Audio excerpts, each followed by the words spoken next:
আসসালামু আলাইকুম। আজকে আপনাদের সামনে নিয়ে আসলাম একটি ব্যতিক্রম ধর্মী ভিডিও। আসলে ভিডিওটা দেখে আপনারা বুঝতে পারতেছেন কি ধরনের কি টাইপের ভিডিও হবে। তো আমার জানা মতে আমি অনেক দিন পর এরকম ধরনের মাছ দেখলাম। তো আপনারা কে কি বলেন এই মাছের নামটা অবশ্যই কমেন্ট বক্সে জানিয়ে যাবেন। আমাদের এলাকায় এই মাছটাকে স্টার বাইম বলা হয়। ঠিক আছে, আপনাদের এলাকায় কি বলা হয় অবশ্যই আপনারা জানাবেন। এক এলাকায় এক এক ধরনের নাম হতে পারে, কারণ মাছটা হলো বিরল প্রজাতির মাছ। এই মাছটা একদম বাংলাদেশ থেকে বর্তমানে চলেই গিয়েছে, এটা পাওয়া বড় দুষ্কর হয়ে পড়েছে। কিন্তু আমাদের এলাকায় সকালবেলা ঘুম থেকে উঠে যখন গেলাম, গিয়ে দেখি অনেক মানুষ এই পাশে বসে বসে মাছের নিয়ে দেখতেছে, মাছ ধরা দেখতেছে। তাই আমিও চিন্তা করলাম যে আমি তো দেখবো আমার অডিয়েন্সকে দেখাবো। তবে ভাই, এই মাছগুলা এত বেশি হয়েছে এই জায়গায়, তো আপনারা হয়তো বুঝতে পারতেছেন না কতগুলা মাছ এখানে আছে। ঠিক আছে, তো হালকা পাতলা একটু জায়গার মধ্যে আমি ভিডিও করার চেষ্টা করলাম, কারণ ভিডিওটা করলে আসলে কি দেশ বিদেশের মানুষ জানতে পারবে, দেখতে পারবে, এবং এই মাছটা যেন হারিয়ে না যায়, এটাকে যেন সবাই মনে রাখে, তার জন্যই আমার এই ভিডিও করা।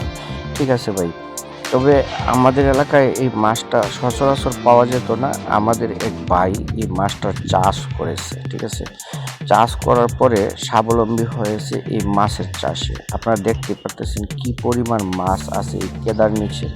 ঠিক আছে, কেদা উঠাচ্ছে আর মাছ বের হচ্ছে। ঠিক আছে ভাই, তো আপনারা হয়তো ভাবতেছেন যে না, মাছগুলো হয়তো আগে রেখে গিয়েছিল এই জায়গায়, তাই ঠিক তেমন না। মাছগুলো প্রাকৃতিক এবং ধরা হচ্ছে, এটাই সত্য, বাস্তব। তবে আমি এরকম বিগত দিনে দেখি নাই যে এরকম ধরনের মাছ সচরাচর পাওয়া যায়। তো ভাইজান চাষ করেছিল, চাষ করার কারণে তার চাষের পুষ্কুনিতে এরকম ধরনের মাছ ধরা পড়েছে। তবে শেষ পর্যন্ত জানি না কতগুলা মাছ ধরা পড়বে, তবে আমার মনে হয় প্রচুর মাছ এখানে আছে, কারণ আশেপাশে যারাই ছিল সবাই এই মাছ দেখার জন্য এই এলাকার মধ্যে একদম ঘরে ঘরে সারা পড়ে গিয়েছে যে স্টার বাইম যদি কিনতে হয় তাহলে মজনু ভাইয়ের কাছে যেন যাওয়া হয়। তো মজনু ভাই এই চাষ করেছিল, এই চাষ করার কারণে তার পুষ্করিণীতে প্রচুর পরিমাণ মাশাল্লাহ মাশাল্লাহ মাশাল্লাহ প্রচুর পরিমাণ মাছ হয়েছে, এবং এই মাছগুলা প্রাকৃতিক থেকে মোটামুটি হারিয়ে যাওয়ার পথে। তো আমার জানা মতে অ্যাভেলেবেল সচরাচর সব জায়গায় এই মাছগুলো পাওয়া যায় না। তো এখানে মাছ দেখতে এসে আমার মনটাই ভরে গেল। জানি না আপনাদের কাছে কীরকম লাগতেছে, হয়তো ব্যতিক্রম ধর্মের ভিডিও, তো ব্যতিক্রম ভিডিও দেখে হয়তো আপনারা ভাবতে পারতেছেন যে আমি ফানি করতেছি। ঠিক ফানি না ভাই, এটা রিয়েল ভিডিও, রিয়েলভাবে মাছ ধরা হচ্ছে। তো সকালবেলা যখন ঘুম থেকে উঠে শুনলাম যে এরকম ধরনের মাছ পুষ্করিণীর মধ্যে প্রচুর পরিমাণে পড়েছে, ধরতেছে, তখনই ভাবলাম যে চলেন একটু ভিডিও করে আসি, যেন আমার অডিয়েন্স যারা আছে তাদের জন্য উপকার হয়। আর সেই উপকারের স্বার্থেই আমি এ পর্যন্ত এসেছি আর আপনাদেরকে দেখানোর চেষ্টা করতেছি। আপনারা দেখে হয়তো বুঝতে পারতেছেন যে এই মাছগুলো আসলেই বাংলাদেশ থেকে হারিয়ে যাওয়ার পথে। ছোটোবেলায় দেখতাম আমাদের যে গাং ছিল, ওই গাঙ্গের মধ্যে কেদা উঠালে এই মাছগুলো ধরা পড়তো সচরাচর, কিন্তু এখন ওই গাঙ্গের মধ্যে আর ধরা পড়ে না, কারণ ওই গাঙ্গের মধ্যে প্রতিনিয়তই বিষ ঢেলে দেওয়া হয়, আর মাছের চাষ একটু কমে যাচ্ছে।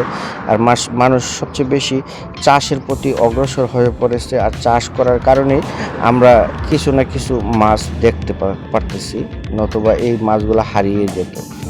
তো জানি না আপনাদের কাছে ভিডিওটা কীরকম লাগতেছে, তবে আমার মনে হয় আপনাদের কাছে ভালোই লাগার কথা, কারণ এইরকম ধরনের ব্যতিক্রম ধর্মের ভিডিও হয়তো অন্য কেউ পোস্ট করেছে কিনা জানি না, তবে আমার কাছে মনে হয় ব্যতিক্রম, তার জন্যই আমি পোস্ট করছি। আর দেখেন চতুর্পাশে লোকজন, কারণ অনেক মাছ তো ভাই, তার জন্য লোকজন বেশি দিয়ে মাছ ধরা হচ্ছে। একদম কেদা পুঙ্খানুপুঙ্খানুভাবে দেখা হচ্ছে। আর কেদার ভিতরে এইসব ধরনের মাছ দেখে মোটামুটি সবাই আগ্রহী যে মাছ দেখতে আসবে, নেওয়ার চেয়ে দেখতে আসাটাই সবচেয়ে বেশি। তবে ভাইজানকে বলেছিলাম মাছের কেজি কত করে, আমি কিছু মাছ নেব।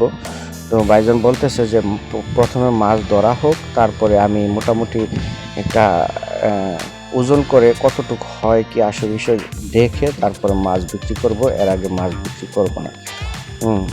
তো আমিও বসে আছি, দেখা যাক কি হয়, কতগুলা মাছ হয় আর কীরকম মাছের দাম হয়। আপনাদের এদিকে এই মাছগুলা কত করে কেজি হিসাবে বিক্রি করা হয় নাকি পাইকারি হিসাবে বিক্রি করা হয়, আপনারা জানাবেন কমেন্টে। আমাদের এদিকে কেজি হিসাবে বিক্রি করা হয়, কারণ এই মাছগুলা একটু দামের দিক দিয়ে বেশি হয়। তো আমি বিগত 5-7 বছর আগে আমাদের এই বিল থেকে এই মাছ সংগ্রহ করেছিলাম, তখন আমার থেকে 500 থেকে 600 টাকা কেজি রেখেছিল। তো এখন জানি না কত টাকা কেজি হতে পারে, তবে যত করে কেজি হোক ইনশাল্লাহ আমি 1-2 কেজি মাছ এখান থেকে নিয়ে যাব। ঠিক আছে ভাই?